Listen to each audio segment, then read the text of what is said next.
नमस्कार विद्यार्थी मित्रांनो, कसे आहात तुम्ही? तुम्हा सर्वांचा अभ्यास मित्र परिवारामध्ये खूप खूप स्वागत आहे. तर मित्रांनो, काल आपण जर बघितलं 8 आठवड्याच्या सगळ्या चालू घडामोडीचं एकत्रित सेशन बघितलं होतं. आज आपण कालचं सुद्धा 6 तारखेच्या सुद्धा चालू घडामोडी आणि 7 तारखेच्या सुद्धा चालू घडामोडी दोन्ही पण इथं एकत्रितरित्या अभ्यासणार आहोत. तत्पूर्वी आता बघा, आज बऱ्यापैकी विद्यार्थ्यांची कंबाईन विजेता बॅच 1 जी आहे ती समाप्त होणार आहे. तर त्या विद्यार्थी कंबाईन विजेता बॅच 1 जी तिची फी 999 रुपये झालेली आहे. तर ते सगळ्या विद्यार्थ्यांना आम्ही 500 रुपये ऑफचं डिस्काउंट कुपन उपलब्ध करून दिलेलं आहे.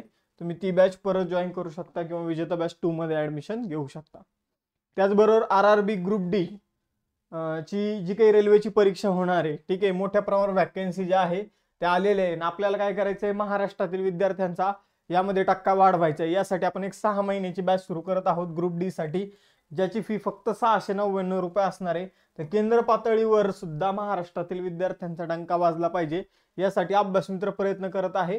तुम्ही सुद्धा इथं सामील व्हा आणि या प्रयत्नामध्ये आमची मदत करा. त्याचबरोबर तुम्ही सुद्धा सक्सेसफुल व्हा, ठीक आहे. यानंतर टेस्ट साठी सुद्धा आपण द्रोणाचार्य बॅच सुरू करत आहोत 10 तारखेपासून, ठीक आहे. तर या बॅचेस ज्यांना या बॅचेस जॉईन करायचे त्यांनी खालील मोबाईल नंबरवर कॉल करू शकता. त्याचबरोबर लेखा व कोशागार विभागासाठी आपल्याकडे जर बघितलं तर रेकॉर्डेड बॅच आहे. अभ्यास मित्राचा नोट्स पॅक आहे, ज्यामध्ये सर्व विषयाचे नोट्स अगदी आता 2025 जे इयर बुक आहे ते सुद्धा तुम्हाला मिळून जाईल. त्याचबरोबर जर बघितलं मित्रांनो, फाउंडेशन बॅचेस आहे ज्यांच्यावर आता ऑफर सुरू आहे. त्याचबरोबर जर बघितलं फाउंडेशन बॅच कंबाईन आणि राज्यसेवेसाठी आहे. यशवंत नावाची बॅच आहे. जर तुम्हाला 1 मंथची बॅच जॉईन करायची नसेल आणि 3-4 महिन्यासाठी तयारी करायची असेल प्लस टेस्ट सिरीज पाहिजे असेल तर 4 महिन्याची यशवंत बॅच आहे कंबाईनसाठी, ती तुम्ही जॉईन करू शकता. प्लस कंबाईनची टेस्ट सिरीज सुद्धा जॉईन करू शकता. या सगळ्या गोष्टी तुम्हाला अभ्यास मित्र ऍप्लिकेशनवर उपलब्ध होऊन जाईल, ठीक आहे मित्रांनो. 7 जानेवारीच्या आणि 6 जानेवारीच्या चालू घडामोडी सुरू करूया. बघा, पहिला क्वेश्चन तुमच्या समोर आहे. 78वी संतोष ट्रॉफी जी आहे 2024-25 ची, तर तिचं विजेतेपद कोणी जिंकलं आहे? तर तिचं विजेतेपद जिंकलेले पश्चिम बंगालने. पश्चिम बंगालने कोणाचा पराभव केला? तर पश्चिम बंगालने केरळचा पराभव इथं केलेला आहे, ठीक आहे. एवढं आपल्या लक्षात ठेवायचे. बघा मित्रांनो, आपण जर बघितलं तर विजेता पश्चिम बंगाल राहिला, केरळ उपविजेता राहिला. आवृत्ती होती 78वी. आता ही संतोष ट्रॉफी जर बघितली, संतोष म्हणून एक ठिकाण होतं आजच्या बांगलादेश आपल्याला तिथं बघायला मिळतो. तिथे एक संतोष नावाचं ठिकाण होतं आणि त्या ठिकाणचे जे महाराज होते तर त्यांचं नाव होतं सर मनमथनाथ रॉय चौधरी, ठीक आहे. मनमथनाथ रॉय चौधरी हे त्यांचं नाव होतं. आणि मग ते या बांगलादेश मधलं जे काही ठिकाण होतं संतोष, ठीक आहे, संतोष नावाचं त्यांचं राज्य होतं. तर त्याचे शेवटचे महाराज होते, कारण नंतर तो पार्ट बांगलादेशमध्ये चालला गेला.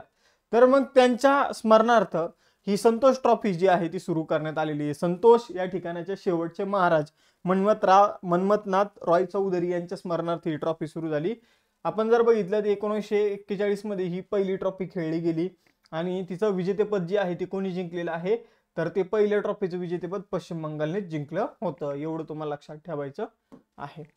यानंतर आता रिसेंटली झालेल्या काही स्पर्धा आपण इथं बघूया आणि त्यांचे विजेते बघूया. प्रो कबड्डी लीगच्या सीझन 11चं विजेतेपद कोण जिंकलं? हरियाणा स्टीलर्स. कुणाचा पराभव केला? पटना पायरेट्स. दुसरा महिला वर्ल्ड रॅपिड चेस चॅम्पियनशिप कोणी जिंकलेली आहेत? कोनेरू हम्पीने. त्यानंतर कोनेरू हम्पीने ही स्पर्धा 2 वेळा जिंकलेली आहे. महिला अंडर 19 T20 आशिया कप कोण जिंकला? आता भारत. उपविजेता कोण राहिला? बांगलादेश. त्यानंतर IPL कोण जिंकलं? कोलकाता. उपविजेता सनरायझर्स. ICC T20 विश्वचषक भारत. उपविजेता दक्षिण Africa. FIFA the best football award 2024 मधील सर्वोत्कृष्ट खेळाडूचा पुरस्कार जो आहे तो कोणाला मिळाला? तर विनिसियस ज्युनियरला तो पुरस्कार मिळालेला आहे. PV सिंधू आणि लक्ष्य सेन यांनी 2024 सय्यद मोदी आंतरराष्ट्रीय बॅडमिंटन स्पर्धा जिंकलेली आहे. 36व्यांदा ला लिगा स्पर्धा रिअल मॅड्रिडने जिंकलेली आहे 2023-24. रणजी ट्रॉफी 2024 मुंबईने जिंकली. पॅरिस ऑलिम्पिक मध्ये आपलं स्थान काय राहिलं? ते 71वं स्थान राहिले, ज्यामध्ये आपण 6 पदकं जिंकलेली आहे. थॉमस कप आणि उबेर कप 2024 चीनने जिंकला. महिला प्रीमियर लीग बँगलोरने जिंकली. तर या काही महत्वाच्या स्पर्धा आपल्या लक्षात ठेवायच्या आहेत. आता बघा मित्रांनो, इथं तिरुवल्लुर पुतळा म्हणजे इथं तुम्हाला या इमेज मध्ये इथं दिसत असेल, ठीक आहे. आणि विवेकानंद रॉक मेमोरियल हे तुम्हाला इथं दिसत असेल, ठीक आहे. तर आता यांना जोडणारा समुद्रावरील भारतातील पहिला काचेचा पुलाचं कोणत्या राज्यात उद्घाटन करण्यात आलं? यांना जोडणारा इथं काचेचा पूल जर आपण बघितलं तो तयार करण्यात आलेला आहे. आपण जर बघितलं तर 77 मीटर लांबी याची या काचेच्या पुलाचं उद्घाटन कुठं करण्यात आलं, तर कन्याकुमारी तामिळनाडूमध्ये याचं उद्घाटन करण्यात आलेलं आहे. ठीक आहे, तर एवढं आपल्याला लक्षात ठेवायचंय. तामिळनाडूचे मुख्यमंत्री जे M.K. स्टॅलिन यांनी या पुलाचं उद्घाटन केलेलं आहे. याची लांबी रुंदी लक्षात ठेवा. लांबी आहे 77 मीटर, रुंदी आहे 10 मीटर. 37 कोटी एवढा खर्च ह्या पूल बांधण्यासाठी आलेला आहे. तामिळनाडूबाबत जाणून घेऊया. निर्मिती 1 नोव्हेंबर 1956 ला. चेन्नई राजधानी, आर.एन. रवी राज्यपाल, M.K. स्टॅलिन आपण जर बघितलं मुख्यमंत्री आहे. जागा आहे 39 लोकसभेच्या, 18 राज्यसभेच्या, 234 विधानसभेच्या. त्यानंतर बघा राज्य पक्षी वगैरे ते लक्षात ठेवायची गरज नाही, पण तरी पण तुम्ही लक्षात ठेवू शकता जीकेचं नॉलेज म्हणून. राज्य पक्षी आहे पन्ना कबूतर. राज्य प्राणी निलगिरी तहर, हे लक्षात ठेवा. त्यानंतर राज्य फळ आहे जॅकफ्रूट म्हणजे फणस. त्यानंतर जर बघितलं तामिळनाडू शेजारी आंध्र प्रदेश, केरळ आणि कर्नाटक ही राज्य आपल्याला बघायला मिळतात. तामिळनाडूमध्ये मोठी 3 बंदर आहे. एक आहे चेन्नई बंदर, दुसरे तुतीकोरीन बंदर आणि तिसरा आहे एन्नोर बंदर. ठीक आहे, तर एवढं आपल्याला लक्षात ठेवायचंय. तामिळनाडूमध्ये नवे उपमुख्यमंत्री कोण बनले आहेत, उदयनिधी स्टॅलिन. आणि मुख्यमंत्री कोण आहे, M.K. स्टॅलिन. तिसरा क्वेश्चन आहे, कोणत्या देशाने जगातील सर्वात वेगवान हायस्पीड ट्रेन CR450 म्हणजे CR450 प्रोटोटाइप लॉन्च केली आहे? तर CR450 नावाची ट्रेन जी आहे ती चायनाने लॉन्च केलेली मित्रांनो. हिची स्पीडच आहे 450 किलोमीटर पर आवर. ठीक आहे, तर 450 किलोमीटर पर आवर असलेली ही त्यांची ट्रेन आहे. यापूर्वीची ट्रेन होती CR400. ठीक आहे, तर याची स्पीड जी होती ती 350 ते 400 किलोमीटर पर आवर एवढी होती. आता चायनाने जवळपास एका घंट्यात 450 किलोमीटर पोहोचल अशी ट्रेन जी ती विकसित केलेली आहे. तिचं नाव आहे CR450. ठीक आहे, तर चायना काय काय करतंय आजकाल, इतक्या स्पीडनं प्रगती करत आहे. अजून एक गोष्ट लक्षात ठेवा, चायनाने अलीकडे 6th जनरेशन फायटर प्लेनची चाचणी केलेली आहे ना. असं करणारा चायना जगातील पहिला देश बनलेला आहे. बघा मित्रांनो, 4th जनरेशन, 5th जनरेशन आणि 6th जनरेशन, आता ही जी विमान आहे याच्यामध्ये काय नेमकं फरक आहे. ठीक आहे, तर 4th जनरेशनची जी विमान आहे ती स्टेबिलिटीकडे लक्ष देतात. म्हणजे स्टेबल विमान हवेत गेल्यानंतर किती स्टेबल राहू शकते याकडे लक्ष देतात. त्यानंतर 5th जनरेशन जी विमान असतात तर ती समजून घ्या की ती विमान सहजरित्या एखाद्या देशाचं रडार आहे समजून घ्या. 4th जनरेशनचं विमान त्या देशात गेलं तर त्या देशातलं रडार इझिली कॅप्चर करू शकतं. पण 5th जनरेशनचं विमान एवढं ऍडव्हान्स असतात की ते रडार त्याला कॅच करू शकत नाही. ठीक आहे, म्हणजे एकदमच कमी संभावना असते कॅच करण्याची. आणि 6th जनरेशन तर अजून ऍडव्हान्स, रडार तर याला कॅच करू शकणारच नाही, पण यामध्ये अजून ऍडव्हान्स हत्यार असणार. स्पीड एकदम आपण जर बघितलं आवाजाच्या 6 पटीपेक्षा जास्त स्पीड आपल्याला यामध्ये बघायला मिळणार. तर अशा प्रकारे हे जे विमान आहे अलीकडे 6th जनरेशनचं विमान, हे सुद्धा एक करंट अपडेट तुम्हाला लक्षात ठेवायचे आहे. चीन आपण जर बघितलं आशिया खंडाची राजधानी आहे बीजिंग. चीनी युवान चलन आहे. शी जिनपिंग अध्यक्ष आहे. मॅन्ड्रियन ही तिथली अधिकृत भाषा आहे. तैवानला चीन आपला देशाचा पार्ट मानतो आणि जागतिक व्यापार संघटनेचा चीन 2001 मध्ये पार्ट बनला होता, हे लक्षात ठेवा. आता चीन विषयी आपण काही महत्त्वाचे चालू घडामोडी लक्षात घेऊया. इथं कोणत्या देशाने अंटार्क्टिकामध्ये पहिले वातावरण निरीक्षण केंद्र ओपन केलं? चायनाने. महिला आशियाई चॅम्पियनशिप ट्रॉफी 2024 मध्ये उपविजेता कोण राहिला? चीन विजेता राहिला होता भारत. जगातील पहिली हायस्पीड कार्बन फायबर ट्रेन कोणी विकसित केली? चायनाने. जनरेटिव्ह AI नवकल्पनामध्ये चीन आघाडीवर आहे, भारत 5व्या स्थानावर आहे. ठीक आहे, त्यानंतर जर बघितलं तर चँग-E6 मोहिमे अंतर्गत दुसऱ्यांदा चंद्राच्या दूरवर पोहोचणारा देश कोणता आहे? तर चीन आहे. थॉमस कप आणि उबेर कप कोणी जिंकला? तर चीनने जिंकला होता. यानंतर चौथा मोस्ट इम्पॉर्टंट क्वेश्चन बघा, मी याला मोस्ट इम्पॉर्टंट कॅटेगरीमध्ये टाकतो. ठीक आहे, आता हा क्वेश्चन मी तुम्हाला तेव्हाच दाखवेल जेव्हा कोणत्या ना कोणत्या परीक्षेमध्ये हा विचारला जाईल. ठीक आहे, तर आजचे माझे शब्द लक्षात ठेवा किती इम्पॉर्टंट आहे. तर कोणत्या रॉकेटच्या सहाय्याने इस्रोने स्पेस डॉकिंग एक्सपेरिमेंट जो आहे तर तो यशस्वीपणे केलेला आहे? तर स्पेस डॉकिंग एक्सपेरिमेंट नेमकं काय आहे मित्रांनो? तर आज आपण बघू शकतो की अंतराळामध्ये अवकाशामध्ये काय आहे तर इंटरनॅशनल स्पेस स्टेशन आहे. ठीक आहे, इंटरनॅशनल स्पेस स्टेशन आहे. तर हे स्पेस स्टेशन काय आपण डायरेक्ट इथून लॉन्च केलं आणि तिथं स्पेस स्टेशन बनलं असं नव्हतं. ठीक आहे, आपण काय केलं, छोटे छोटे पार्ट नेले, समजून घ्या असे पार्ट नेले छोटे छोटे पाईप सारखे, आणि समजा एक पार्ट नेला, त्याच्या अगोदर एक पार्ट नेलेला होता, मग या दोघांना आपण काय केलं, अटॅच केलं. ठीक आहे, दोघांना आपण काय केलं, अटॅच केलं. या प्रोसिजरला म्हटलं तर डॉकिंग, याला काय म्हटलं तर डॉकिंग. जसं पाईपलाईनचे पाईप अटॅच करून आपण पाईपलाईन तयार करतो, सेम अवकाशामध्ये स्पेस स्टेशन म्हणा किंवा अजून काही गोष्ट तयार करायची असेल तर त्यासाठी बेस्ट इथं मार्ग असतो डॉकिंग करणं. एक एक एक एक काय पोहोचवायचे, एक एक छोटे छोटे पाईप पोहोचवायचे थोडक्यात वरती आणि त्यांना काय करायचं, एकमेकांना अटॅच करायचं. मग हा डॉकिंग एक्सपेरिमेंट यापूर्वी अमेरिका, रशिया आणि चायनाने केला होता. भारत असं करणारा चौथा देश बनलेला आहे. अत्यंत मोस्ट इम्पॉर्टंट थिंग आहे बघा, लक्षात ठेवा. आणि आपण जर बघितलं हा डॉकिंग एक्सपेरिमेंट जो आहे त्याला त्यासाठी आपण 2 ऑब्जेक्ट वर पाठवले होते आणि त्यांचं आपण डॉकिंग सक्सेसफुली केलं होतं. त्यासाठी आपण रॉकेट यूज केलं PSLV C60.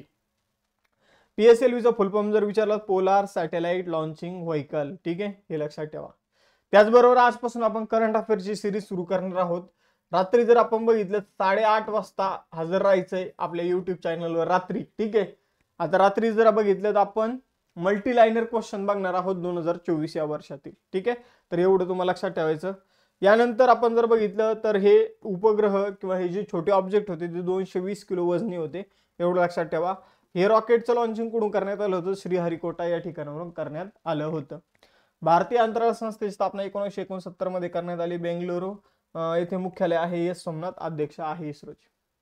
कोणत्या कंपनीला सलग दुसऱ्या वर्षी ग्रेट प्लस टू वर्क प्रमाणपत्र मिळालं, तर हे प्रमाणपत्र जे आहे, चांगलं कामगार जर काम करत असतील तर हे प्रमाणपत्र मिळतं ग्रेट प्लस टू वर्क.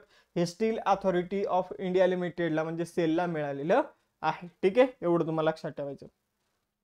जगातील पहिलं ऊर्जा साक्षर शहर बनवण्याच्या उद्देशाने कोणत्या शहराने क्लायमेट मिशन सुरू केलं आहे, तर बघा मित्रांनो, ऊर्जा साक्षर शहर आता इंदोर बनवणार आहे. आता हे ऊर्जा साक्षर शहर नेमकं काय भानगड आहे, जर तुम्हाला कोणी विचारलं तर साक्षर शहर, तर तुम्ही असं सांगू शकता की बाबा एखाद्याला अक्षराची ओळख करून देणं, मग त्याला काय म्हटलं जाईल, साक्षर शहर म्हटलं जाईल, किंवा एखाद्या देशाची साक्षरता वाढवणं. मग ते ऊर्जा साक्षर शहर म्हणजे काय, तर देश आता या शहरातील लोकांना ऊर्जाची बचत कशी करावी, ठीक आहे, बचत कशी करावी याबाबत ज्ञान दिलं जाणार आहे. आणि इंदोर आता काय करणार आहे, आपल्या शहरातील नागरिकांना ऊर्जेची बचत कशी करायची याबाबत नॉलेज देणार आहे. ठीक आहे, आपण जर बघितलं क्लायमेट चेंज मध्ये आपण जर ऊर्जेची बचत केली नाही तर तेवढंच पर्यावरणाला नुकसान होणार आहे. त्यामुळे आपण जर बघितलं इंदोर कार्बन उत्सर्जन कमी करण्यासाठी ऊर्जेच्या बचतीची सवय लोकांना लावण्याचा प्रयत्न करत आहे. मध्य प्रदेश विषयी जाणून घेऊया, कारण मध्य प्रदेशमध्ये येतं इंदोर. तर मध्य प्रदेशची राजधानी भोपाळ. मोहन यादव मुख्यमंत्री आहे. मंगूभाई पटेल राज्यपाल आहे. 29 लोकसभेच्या आणि 11 राज्यसभेच्या जागा आपल्याला मध्य प्रदेशमध्ये बघायला मिळतात. भारतातील सगळ्यात जास्त राष्ट्रीय उद्यान मध्यप्रदेशमध्ये संजय गांधी राष्ट्रीय उद्यान, सातपुडा राष्ट्रीय उद्यान, कुनो राष्ट्रीय उद्यान, बांधवगड राष्ट्रीय उद्यान, पेंच राष्ट्रीय उद्यान. आता यातले काही नावं तुम्हाला महाराष्ट्रात सुद्धा बघायला मिळतील, जसं की पेंच राष्ट्रीय उद्यान. तर पेंच राष्ट्रीय उद्यान आपल्याकडे पण आहे, तिकडे पण आहे. वनविहार राष्ट्रीय उद्यान, कान्हा राष्ट्रीय उद्यान, माधव राष्ट्रीय उद्यान. यानंतर कोणत्या राज्यात किंवा केंद्रशासित प्रदेशात काग्येद्य नृत्य महोत्सव सेलिब्रेट करण्यात आला, तर हा मित्रांनो सिक्कीम मध्ये उत्सव जो आहे तो सेलिब्रेट करण्यात आला. तिथला एक पारंपरिक नृत्य महोत्सव आहे काग्येद्य. सिक्कीमची राजधानी गंगटोक. प्रेमसिंग तमांग मुख्यमंत्री आहे. ओमप्रकाश माथुर राज्यपाल आहे. कांचनजंगा बायोस्फिअर रिझर्व्ह आपल्याला सिक्कीम मध्ये बघायला मिळतो. लोकसभेची 1 जागा आणि राज्यसभेची 1 जागा. माग सिक्कीम चर्चेमध्ये हे याच्यामुळे होतं की सिक्कीम मध्ये पहिल्यांदा रंगप्पो नावाचं रेल्वे स्टेशन बनलेलं आहे. ठीक आहे, रंगप्पो रेल्वे स्टेशन हे पहिलं रेल्वे स्टेशन कुठलं, तर सिक्कीम मधलं, नाव लक्षात ठेवायचंय. त्यानंतर कोणत्या IITने वेदनारहित इंजेक्शनसाठी सुईलेस शॉक सिरीज विकसित केली आहे. म्हणजे आता बघा आपल्याला इंजेक्शन द्यायला गेलं की आपल्याला काय केले जाते, अशा प्रकारे सुई टोचली जाते. तर आता सुई नसलेलं इंजेक्शन जे आहे ते IIT बॉम्बेने डेव्हलप केलेले, लक्षात ठेवायचे. आता जर कुणाला इंजेक्शन घ्यायला जर भीती वाटत असत तर त्यासाठी IIT बॉम्बेने सुईरहित आपण जर बघितलं ते इंजेक्शन तयार केलं आहे. आता ते कसं असेल काय असेल, ठीक आहे, डोक्यावर जास्त लोड नका देऊ, डायरेक्ट युट्यूबवर सर्च करा, ठीक आहे, तुम्हाला मिळून जाईल. आता IIT संबंधित काही चालू घडामोडी बघूया. तर TCS आणि IIT बॉम्बे भारतातील पहिला क्वांटम डायमंड मायक्रोचिप इमेजर विकसित करणार आहे. IIT Delhi QS world university ranking मध्ये भारतातील नंबर 1 संस्था आहे. जागतिक क्रमांकावर 171व्या क्रमांकावर आहे. लाईव्ह लोकेशन ट्रॅकिंग साठी शूज कोणी विकसित केले, तर IIT इंदोरने. रोबोट स्पर्धा DD रोबोकॉन इंडिया 2024 कुठे आयोजित करण्यात आली, तर IIT दिल्ली आणि प्रसार भारती यांनी मिळून ही स्पर्धा जी आहे तर ती आयोजित केली होती, DD रोबोकॉन. ठीक आहे, IIT कानपूरने उडान उपक्रमाचं अनावरण केलेलं आहे. नाविन्यपूर्ण फायबर रेस्क्यू ड्रोनचं अनावरण IIT धारवाडने केलेलं आहे. राष्ट्रपती द्रौपदी मुर्मू यांनी भारतातील पहिली जीन थेरपी कुठे सुरू केली? IIT बॉम्बे मध्ये. All India research scholar summit जी IIT मद्रास द्वारे आयोजित करण्यात आली. IIT मद्रास द्वारे विकसित केले गेलेले भारतातील पहिल्या सेफ्टी टँक क्लिनिंग रोबोटचं नाव काय? तर होमोसेपियन ॲटम. ठीक आहे, होमोसेपियन ॲटम. त्यानंतर सय्यद किरमानी जे आपण जर बघितलं कीपर होते, तर त्यांच्या आत्मचरित्राचं नाव काय? तर स्टंप नावाचं त्यांचं आत्मचरित्र आहे. हे आत्मचरित्र त्यांना लिहिण्यामध्ये देवशीष सेनगुप्ता आणि दशश पाठक यांनी केलेली आहे. त्यांच्या 75व्या वाढदिवसाच्या निमित्ताने त्यांनी हे आत्मचरित्र लोकांसमोर ठेवलेलं आहे. 10वा क्वेश्चन आहे, कोणत्या मंत्रालयाने वायनाड या ठिकाणी जे काही भूस्खलन झालं होतं, म्हणजे डोंगरची माती खाली आली होती, तर याला गंभीर स्वरूपाची आपत्ती म्हणून घोषित केलं? तर बघा मित्रांनो, आपलं जे काही गृह मंत्रालय आहे याने काय केलेलं, वायनाड येथे जे भूस्खलन झालं त्याला आपण जर बघितलं गंभीर स्वरूपाची आपत्ती म्हणून घोषित केलेलं आहे. हे भूस्खलन कधी झालं होतं? 30 जुलै 2024 रोजी झालं होतं. यानंतर कोणत्या देशाने सलग दुसऱ्या वर्षी भारतीयांना 10 लाखहून अधिक गैर परदेशी व्हिसा जारी केलेले आहे? नवीन विक्रम बनलेला आहे. तर सलग दुसऱ्या वर्षी भारतीयांना 10 लाखापेक्षा जास्त व्हिसा अमेरिकेने दिलेले आहे. यामध्ये शिक्षण व्हिसा आणि त्याचबरोबर नोकरीसाठीच्या व्हिसाचा सुद्धा समावेश आहे. बघा, अमेरिका मध्ये वॉशिंग्टन DC त्यांची राजधानी आहे. वॉशिंग्टन राज्य पण आहे. ठीक आहे, वॉशिंग्टन नावाचं फक्त वॉशिंग्टन असेल तर ते राज्य आहे आणि वॉशिंग्टन DC असेल तर ती अमेरिकेची राजधानी. उत्तर अमेरिका जर आपण बघितलं तर उत्तर अमेरिका खंडामध्ये अमेरिका येतो. US डॉलर चलन आहे. 47वे राष्ट्राध्यक्ष कोण बनलेले? Donald Trump. ADRच्या अहवालानुसार भारतातील सर्वात श्रीमंत मुख्यमंत्री कोण बनले? तर एन चंद्रबाबू नायडू यांची संपत्ती जर बघितली 931 कोटी आहे. आणि ADR म्हणजे असोसिएशन फॉर डेमोक्रेटिक रिफॉर्म्स. तर यांच्यामध्ये सगळ्यात श्रीमंत मुख्यमंत्री एन चंद्रबाबू नायडू. 2 नंबरला आहे पेमा खांडू, अरुणाचल प्रदेशचे मुख्यमंत्री, 332 कोटी. सिद्धरामय्या कर्नाटकचे मुख्यमंत्री, 51 कोटी. हे आपण जर बघितलं 3 नंबरला आहे. ममता बॅनर्जी 15 लाख रुपये. ठीक आहे, सगळ्यात गरीब मुख्यमंत्री आहे. तर मला फक्त कमेंट बॉक्समध्ये सांगा की या आकडेवारी कुणाला खरी वाटते आणि खोटी वाटते. ठीक आहे, तर हेच फक्त मला तुम्ही सांगायचंय. आणि त्याचबरोबर आजचा टेस्ट क्वेश्चन आहे, त्याचं उत्तर द्यायचंय की बाबा डॉकिंग एक्सपिरियन्स जो आहे तो इस्रोने केलेला आहे, त्यासाठी कोणत्या रॉकेटचा वापर करण्यात आला होता. त्याचबरोबर विजेता बॅच 2 सुरू आहे. लेक्चर बघा, रेकॉर्डेड उपलब्ध करून दिले, लाईव्ह लेक्चर सुरू आहे. तर सगळ्यांनी बॅच जॉईन करा. ठीक आहे, RRB NTP RRB group D साठी सुद्धा आपण बॅच सुरू केली, लाईव्ह प्लस रेकॉर्डेड बॅच. ठीक आहे, टेट साठी सुद्धा आपण द्रोणाचार्य बॅच सुरू करत आहोत. लेखा व कोशागार विभागासाठी सुद्धा बॅच सुरू केलेली आहे. त्याचबरोबर अभ्यास नोट्स पॅक सुद्धा आपल्या ऍप्लिकेशन मध्ये आहे. तसेच फाउंडेशन बॅचेस आहे राज्यसेवा आणि कंबाईनसाठी. तर या बॅचेस जॉईन करा, टेस्ट सिरीज जॉईन करा. ठीक आहे, मग थांबूया आता, आपण इथं भेटूया नेक्स्ट सेशन मध्ये. तुम्हाला अभ्यास मित्राचं ॲप इन्स्टॉल करायचं आहे सगळ्या गोष्टीसाठी. आता तुम्हाला या लेक्चरची PDF टेलिग्रामवर मिळून जाईल आणि इंस्टाच्या पेजवर अभ्यास विषयक रील्स मिळतील. थांबूया मग, आपण इथं भेटूया नेक्स्ट सेशनमध्ये. चलो बाय बाय एव्हरीवन, जय हिंद.